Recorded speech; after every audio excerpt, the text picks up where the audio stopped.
We are continuing our study in the Gospel of Matthew by looking at one verse in Matthew chapter 13, and that will be Matthew 13:45. We are in a section of Matthew where a number of parables are related from the ministry of Jesus. I'm going to be reading from Weymouth's translation, Matthew chapter 13 and verse 45. Again, the kingdom of heaven is like a jewel merchant who is in the quest of choice pearls. One verse and a short parable. When we read this parable, we notice that it is saying the same basic thing as the previous parable in the narrative. Now, let's do a little bit of background look at what was going on here. In the ancient world, the cost of transportation of goods was prohibitive. A good example of this is the fact that Rome became dependent on wheat grown in Egypt. So if you have any familiarity with the city of Rome and its ancient history, you know that in the first century, there was a great mass of people who were fed from the government by wheat. Where did they get this from? Well, the wheat was largely grown in Egypt. Now, if you look at Italy today, you go, well, that's kind of strange. Couldn't they have grown it closer to home? The key to understanding this is to understand the cost of ground transportation. Ground transportation in that day and age was dependent on animals.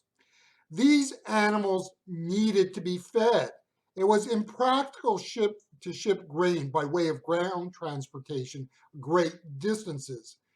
In simple terms, think of it this way. If you shipped grain from far enough away from Rome, where you were shipping it by animals, they would eat all the grain by the time they got there and got back.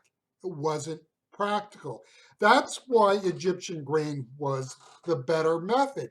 Egyptian grain could use the cheaper form of transportation, which was water. They did not have the use of fossil fuels today. Bulky goods such as grain, pottery, and amphoria of wine to be transported great distances as long as they were processed near ports, i.e., shipped, traded, loaded onto ships at a port and then unloaded at a port, as long as the activity was close at hand that way. It was not by accident that the Roman Empire was centered on the Mediterranean Sea. The Mediterranean Sea made transportation of goods and the development of the economy possible in the first century for Rome. Long distance trade of bulky goods was simply not feasible in the first century. Long distance trade over land, where it did exist, was based on luxury goods. If you have time, read Revelation chapter 18 and verses 11 to 13 for some of the type of goods that were transported over land. One I like to think of is silk that came from China. The reason why the luxury good trade was dominated overland transportation is the same as today.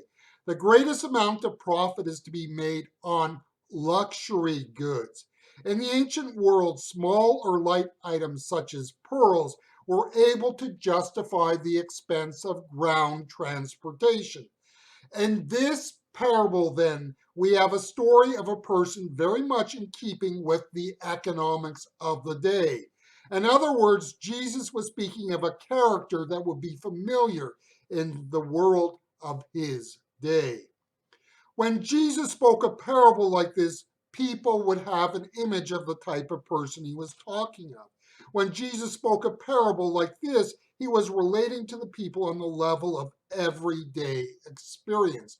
So, in other words, we read the parable, but we lose a dimension because we don't read it as the first century audience heard it.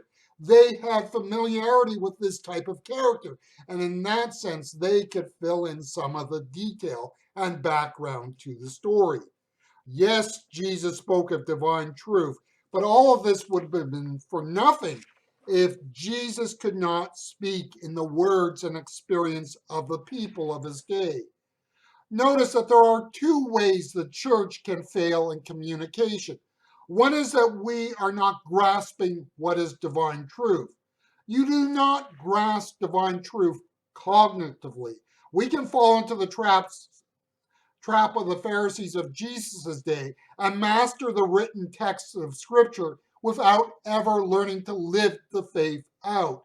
In our day and age, we have a plethora of material, be it books, Bible studies, or videos on what the Scriptures are and are about. This is great, but of no real value. If we as a church do not embrace the faith in our life and live out that faith where God has placed us and called us to serve. The second challenge for us is to be able to make the church truth, is to make the truth resonate in the world we are in. If you look at much of the vocabulary of the New Testament, it is words like offering, sacrifice, atonement, redemption, priesthood, blood, and so on. These are words that resonated with meaning in the first century. The New Testament approach to faith was in words that spoke in that day and age. In that world, people of very different religions had shared ideas on the role of animals in religious ritual. No wonder the New Testament uses words and terminology that come out of this environment. The challenge in every day and age of the church is to take the common and the ordinary things around us and use it to speak to people of what the faith is about. And it's easier for those in the church to remain with the familiar, but we are not here to just reach to those within the walls of the church. Jesus knew how to speak of the faith in ways that the common and ordinary people could understand in the words of their everyday life and world. And that is what we must do as a church today.